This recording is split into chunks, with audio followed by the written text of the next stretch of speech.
Robin Williams. Give Yeah. me that right now. Yeah. That would be Ooh, amazing. That would be. Because I yeah. think you would have, like Brando, you would have all kinds of elements. You'd have moments of like fun and hilarity.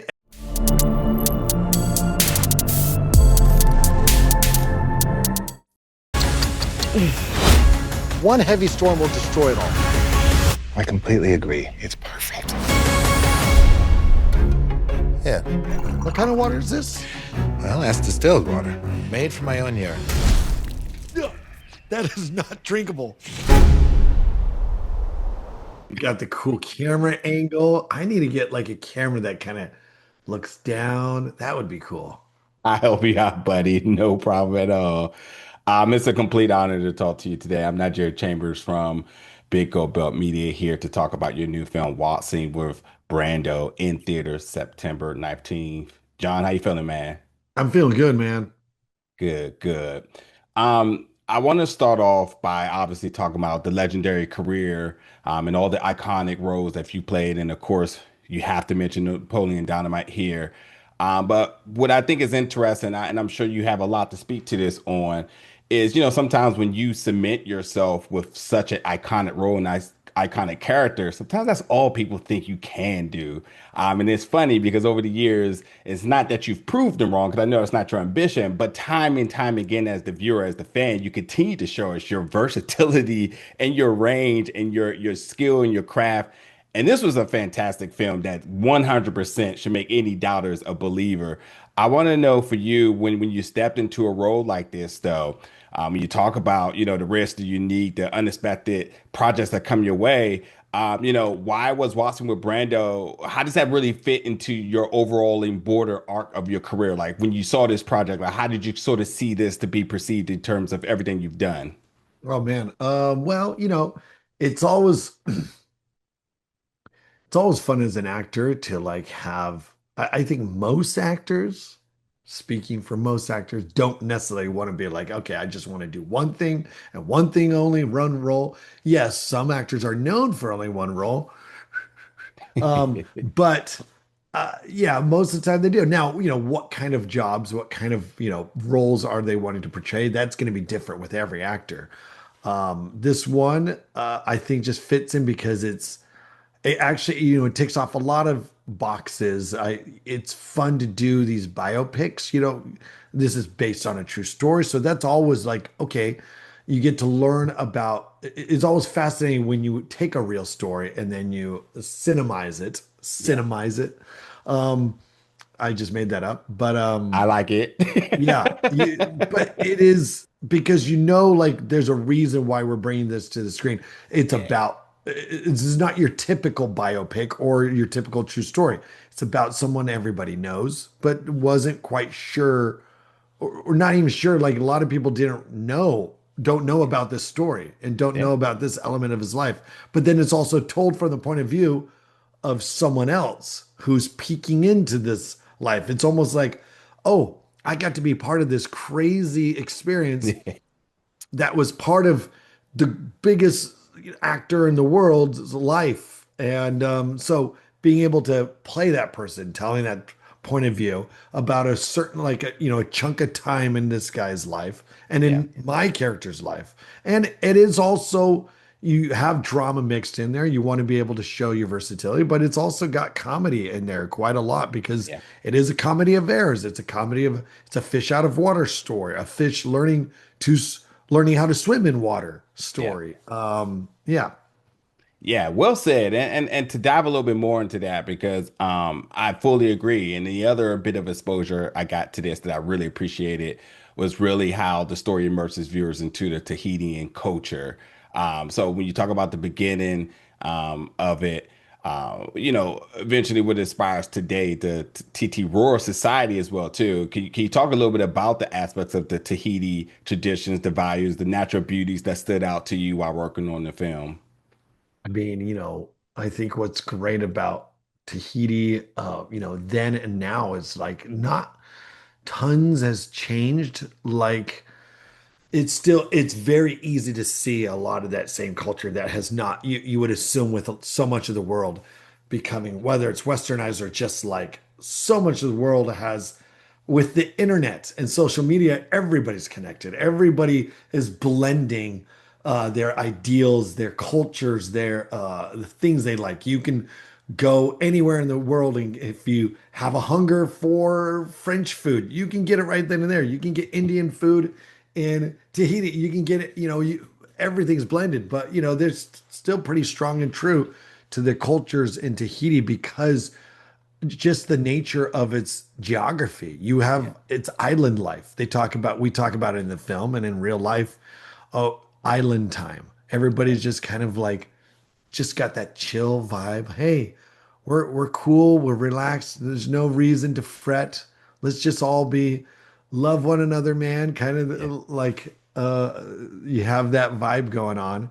And you kind of have this high strung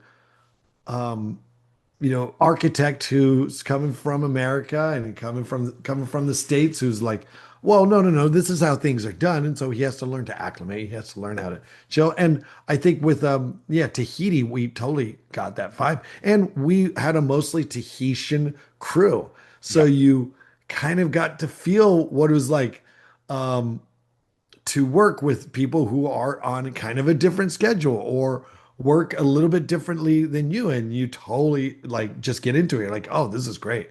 And you just can't help but want to do that because you're there and you are eating the food, you are drinking their water, you are swimming in their beaches, you're wearing their clothes, and it's fun when you really just kind of uninhibit yourself and you jump into it. Yeah, fully agree. And it's a thought and point that you made. I just want to double down on is that like yeah, the representation is there, and I think when you want to truly honor the authenticity of the Tahiti culture, identity, and environment, that's I think in the spirit, that's really essential. Can you talk a little bit more possibly about how beyond the filmmakers involved here and yourself? And the cast members, how sort of the collaborative effort came together. I would imagine that there's particular aspects, Tia being one of the cast members, want to ensure certain things are highlighted or depicted correctly. And because much like you said, and much like the character, sometimes you may have a misconception of how things are done because of how the world is. But you see, this is a community very grounded, even with this taking place back in the 60s, 70s, and still very authentic now. One Google search right now, and you see exactly the same sort of aspects of their life right now. So I think that's really special and really true to them. But yeah, can you talk a little bit about how, the approach with the collaboration was done? I think it's always one of the greatest things about being an actor, being and working in film is the collaboration you get to do. You have to like when you have a director who's typically, for the film, she has the vision and they like, okay, this is a story I want to tell. And I have to figure out how to make all these other departments see that same vision. So it's a collaboration.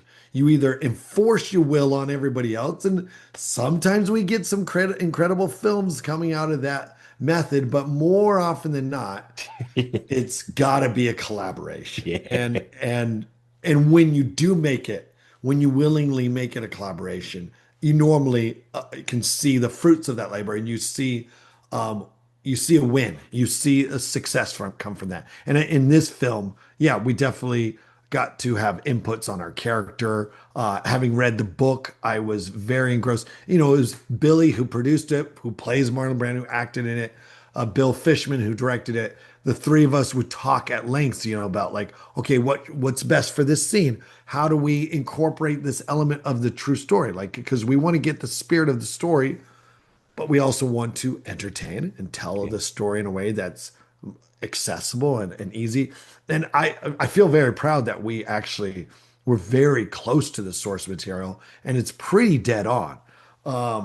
With almost everything you see, characters and people is almost word for word like what you see in the book. Um, Mm, and and having that collab again, I think it's it's beneficial to the director to listen to the actors because they're coming here, they're telling the story, and they connect the most. They have to connect the most with these characters, and Yeah. so that collaboration is essential. And it Yeah. worked well on this, I think. I agree. I agree. I really enjoyed this film. I really want to take a moment to get back and watch it again. Of course, I watched it because I was a fan of it, and I watched to kind of prepare for this. But I just want to watch now, get back with the entertainment. And I'd be remiss if I didn't say in watching this, it actually just kind of like opened my eyes and sort of like released me from everything that's kind of happening in the world right now to kind of see that there's like a quality of life that's occurring in other places of the world that's just like getting it right, if you may ask me. Yeah. I wonder for you as the actor, and not just the actor, but the producer, filmmaker, the animator, you're a husband, you're a father. I mean, you're just multidimensional. You do it all. I want to know after you step away from a project like this, what sort of light bulbs, how did your pupils sort of expand, after experiencing such a, I would say, lifting and prolific project as this? Um, you you just weep tears of sorrow as you hop on the plane back home. You're like, all right, back to normal life. You try to you always try to live your life in a way, especially as an actor, like, I want to make this exciting to come back home to. And it is. It's not hard. I mean, I love my family. It's the bittersweetness of being an actor, when you go away for a month or so to shoot a film and like, perfect example. I got to go shoot in Tahiti. I mean, it was incredible. It was incredible weather. The water was perfectly clear. The food and the people were amazing. You got like this, just the sights and the sounds, and you're like living in this world. So it's a summer camp. It's a summer camp. You're enjoying it while you're there, but then when it's over and you're sad, and I was truly bummed when it was over. I was like, man, the friendships I've made and the Yeah, relationships. But I also miss my family, and I want to get yeah, home, and I love where I live, and I love my life back at home. And so you hope, yeah, with each project and each location that you go shooting, you're bringing home a little bit. You're bringing these memories that are not, informing your look on the world and your yeah. perspective on what is happening out there with other cultures, other people, and that helps. That always helps. I'm a little bit of a foodie, so I'm gonna ask you to be a little specific here. Was there anything that you tried that you are still thinking about today? The fish there is obviously incredible. Everything's so fresh. The fish was probably the best. I mean, I had so much fish that I was like, and I really actually, I wasn't a huge coconut fan before. But now I'm all in on coconuts. Anything. I love it. I mean, we learned how to like break open a coconut and eating whether it's the fleshy kind of coconut or you wait till it's that hard, crunchy Yeah. meat. I love it all. Oh, that's amazing. Let's get a little fun here. So, if you could waltz with any legend from the past, like Brando, but in your own life, who would it be and why? And I'm telling you right now, this idea, it cashes checks. To see you with anybody on an adventure like this, I mean, whoever you're going to say, it's printing money right now. But if you could, who would it be? Um, oh man. Uh, it would be, let's see. Anybody that inspired you, anybody you just thought had a fascinating life, anybody you may have thought of had a boring life, and you might be able to bring the best of them out of it. Oh man, there's a lot of possibilities here. There's so many possibilities. And I you know think how charismatic you are too. So like that's what makes this so interesting. And whether it's a legend of the past or even today, you was just kind of going in real time, I I mean, will I add would again. love to have, someone inspirational, I guess, keeping in the realm of, actors and comedians. I mean, Chris Farley would have been, he had his own demons, he had his own problems, and I've heard, you know, personal stories, Yeah. but at the same time, if I could have, hung out with him for a while, waltzed with him for a little while, that would have changed. Like, it would have been incredible. Dude, I first thought when I was writing the question, well, I was like, Robin Williams, give Yeah, me that right now. yeah, that would be Ooh, amazing. That would be because I yeah, think you would have like Brando, you would have all kinds of elements. You'd have moments of like fun and hilarity and moments of like, dude, this guy's crazy, yeah, and moments of what is he thinking and keeping you on your toes. yeah. That would be incredible. Absolutely, absolutely. Well, listen, this is where I'm gonna end off with on this one, because I think what people are gonna understand from this is that like Bernard Judge isn't just the footnote in Brandon's life. I mean, he's such a integral part to only just what happens with his story, but like the preservation of the Tetiaroa. Um, what did you find most inspiring about his vision, his partnership with Brando, and what do you hope ultimately that the viewers come into this project, that they take out in measure of respect for the work? I think I think some people were aware, but truly how ahead of his time Brando was in terms of his passion and his commitment to sustainability and social justice and loving all peoples and all races and all ethnicities, everything, and seeing him truly like his love of the earth and science and trying to work as one organism, humans and the earth alike, and trying to like combine that and be sensitive to the footprint we are making on this planet. Yeah. Yeah, I think when people talk about advocates in the world, sometimes I think it's easy to forget what he's done and what he stood up for. And I love how the film instantly reminds you within the first 10 minutes of this film that this guy was very popular and very successful, but he was definitely one of the good ones that was trying to make the right change along with all Yeah. the craziness that happens.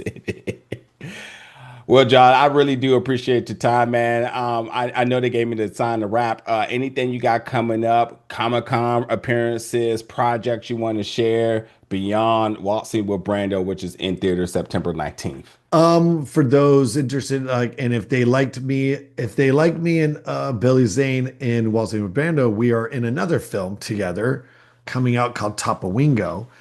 He plays a much more minor role in that, but that was a lot of fun, and that was cool. And yeah, it's a great movie coming out. I think next month. Okay. Tapawingo, very funny.